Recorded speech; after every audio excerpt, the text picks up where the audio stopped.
Bonjour, bienvenue chez HMED Technologies. Formation bureautique, logiciel Microsoft Excel, niveau initiation.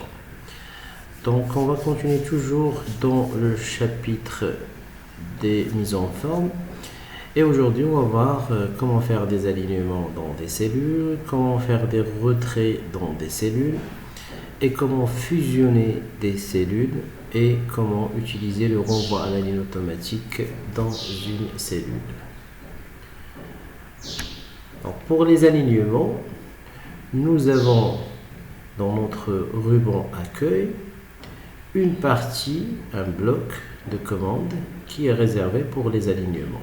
Le voici. Donc comme il est d'habitude de faire, pour faire quelque chose sur une cellule, il faut la sélectionner tout d'abord. Donc je vais sélectionner cette plage de cellules. Et je vais commencer par faire des alignements horizontaux. Donc la partie qui concerne l'alignement horizontal, c'est cette partie-là. Donc je peux aligner à gauche de toutes les façons, comme on l'a vu, tous les textes ou bien les données texte sont alignées automatiquement à gauche, mais je peux les centrer comme je peux les aligner totalement à droite. Donc ça dépend de ce que je veux avoir comme rendu. Soit je les aligne au centre, soit à gauche, soit totalement à droite. Donc c'est comme ça comment on peut faire des alignements à l'horizontale. Donc pour faire un alignement à la verticale, je vais essayer d'agrandir la hauteur du ligne par exemple, et je vais prendre cette cellule et je vais essayer de travailler avec ces trois boutons là qui me permettent d'aligner verticalement. Soit je le mets en haut de la cellule, soit au centre de la cellule, soit en bas de la cellule. Et je peux combiner les deux types d'alignement, aussi bien horizontal et vertical en même temps. Donc j'aligne verticalement par rapport à la hauteur de la cellule ou bien de la ligne, et je peux aussi centrer horizontalement. Et voilà, j'ai un texte qui est centré verticalement et horizontalement et se met au centre de la cellule. Donc les alignements, ils sont de deux sortes, soit un alignement vertical, et ce sont ces boutons là qui se chargent de cet alignement, soit des alignements horizontaux, et ce sont ces trois éléments ou bien trois commandes qui s'occupent de l'alignement horizontal. Donc je vais faire en sorte que tous mes chiffres soient alignés horizontalement au centre, et voilà, j'ai centré tous les chiffres ou bien toutes les notes de mes élèves. Maintenant supposons par exemple que je vais prendre cette information qui existe dans la cellule C5, je vais essayer d'élargir la colonne pour avoir plus d'espace, et je vais créer des retraits. Qu'est-ce que cela veut dire des retraits? C'est-à-dire pousser, bien indenter le texte qui est dans la cellule vers une orientation bien précise. Quand j'augmente le retrait, il me crée un espace à gauche et pousse le texte vers la droite. J'augmente, j'augmente, j'augmente et ainsi de suite. C'est pour créer un petit espace à gauche du contenu de la cellule. Et si je veux diminuer le retrait, je peux utiliser cette option-là, cette commande-là, diminuer le retrait. C'est-à-dire éliminer le retrait que j'ai effectué en augmentant le retrait. Cette commande augmente le retrait et cette commande diminue le retrait, c'est-à-dire le supprime.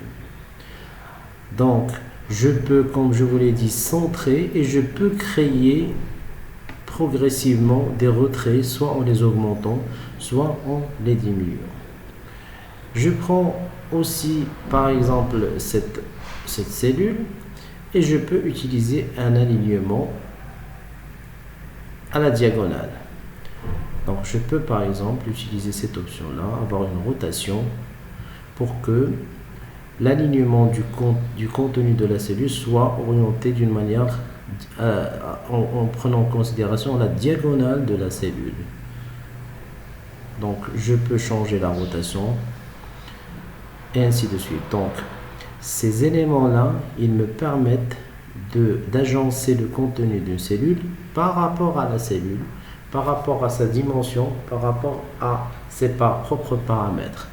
Vous avez 3 boutons qui vous permettent d'aligner verticalement, 3 boutons qui vous permettent d'aligner horizontalement, 2 boutons pour diminuer ou bien augmenter le retrait et un bouton qui vous permet de faire une position à la diagonale. Maintenant, je vais taper du texte ici, du n'importe quoi, et je vais continuer à taper jusqu'à ce que je déborde sur l'autre cellule. Donc, par défaut, quand je dis par défaut, c'est-à-dire automatiquement, Excel, il continue à déborder sur les autres cellules en tapant un texte très long sur la cellule active. Maintenant, je vais faire une autre option. Je vais demander à Excel que dans cette cellule, par exemple, je dois renvoyer automatiquement à la ligne. Et je commence à taper. Et vous voyez la différence, c'est qu'une fois il arrive au maximum, ou bien à la marge de la largeur de la cellule, il va automatiquement il fait un renvoi à la ligne.